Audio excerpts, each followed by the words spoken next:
আর এই মুহূর্তে খবর, মোদীকে সংবিধান তোপ রাহুল গান্ধীর। এজেন্সি দিয়ে স্বৈরতন্ত্র চালানোর অভিযোগ মোদীর বিরুদ্ধে। কথা বলবো প্রতিনিধি মৈত্রীর সঙ্গে। মৈত্রী, কোথায় এবং কিভাবে তোপ দাগলেন মোদীর বিরুদ্ধে রাহুল গান্ধী?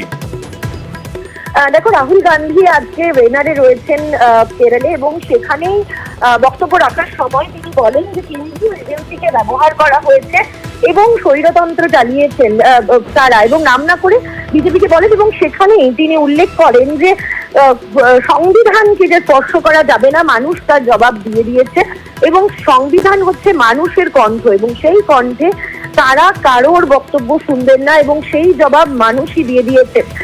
কেন্দ্রীয় এজেন্সিকে নিয়ে যে স্বৈরতন্ত্র চালাচ্ছিল বিজেপি তথা নরেন্দ্র মোদী, সেই বিষয়ে কিন্তু আজকে ফের তোপ দাগেন রাহুল গান্ধী। ওকে মৈত্রী, আমরা আসছি তোমার কাছে, আবার আমি আসছি, কারণ তৃতীয়বার শপথ মোদী সরকারের ইতিমধ্যেই হয়ে গেছে।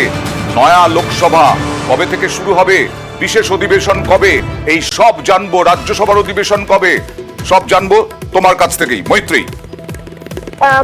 অয়ন, সংসদ বিষয়ক মন্ত্রী কিরেন রিজিজু আজকে জানিয়েছেন যে আগামী 24 তারিখ থেকে, অর্থাৎ 24শে জুন থেকে লোকসভার অধিবেশন শুরু হবে।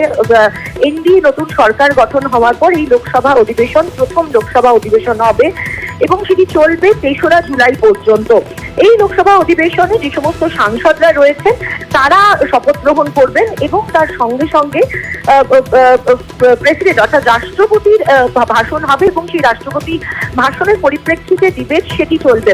অন্যদিকে রাজ্যসভা, তার অধিবেশন শুরু হবে 27 তারিখ থেকে, অর্থাৎ 27শে জুন থেকে রাজ্যসভার অধিবেশন শুরু হবে, এবং তা শেষ হবে 3রা জুলাই। ওকে, ধন্যবাদ।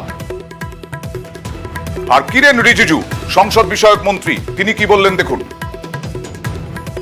हर एक मेंबर ऑफ पार्लियामेंट का कंट्रीब्यूशन चाहिए, पार्लियामेंट को अच्छी तरह से सुचारू रूप से चलाना, और प्रधानमंत्री जी का दूरदृष्टि विजन है, उसके हिसाब से हम अच्छा संसद का सत्र चलाएंगे, और पार्लियामेंट में अच्छा बहस हो, कंस्ट्रक्टिव डिबेट एंड डिस्कशन होना चाहिए, ये देश का अपेक्षा है।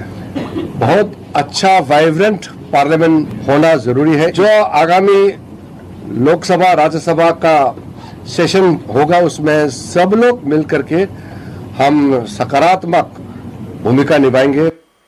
আর যাকে নিয়ে মোদী সরকার গঠন করলেন, সেই চন্দ্রবাবু নাইডু আজকে অন্ধ্রপ্রদেশের মুখ্যমন্ত্রী পদে শপথ নিলেন। চন্দ্রবাবু নাইডুর শপথ অনুষ্ঠানে ছিলেন প্রধানমন্ত্রী নরেন্দ্র মোদী নিজেই। চতুর্থবার মুখ্যমন্ত্রীর কুর্সিতে বসলেন চন্দ্রবাবু নাইডু। উপমুখ্যমন্ত্রী পদে শপথ নিলেন পবন কল্যাণ। 24 জন মন্ত্রীর সঙ্গে শপথ নেন চন্দ্রবাবু নাইডু। বিজয়ওয়াড়ায় কেসারপল্লী আইটি পার্কে শপথ গ্রহণ অনুষ্ঠান অন্ধ্রপ্রদেশের মুখ্যমন্ত্রী চন্দ্রবাবু নাইডু।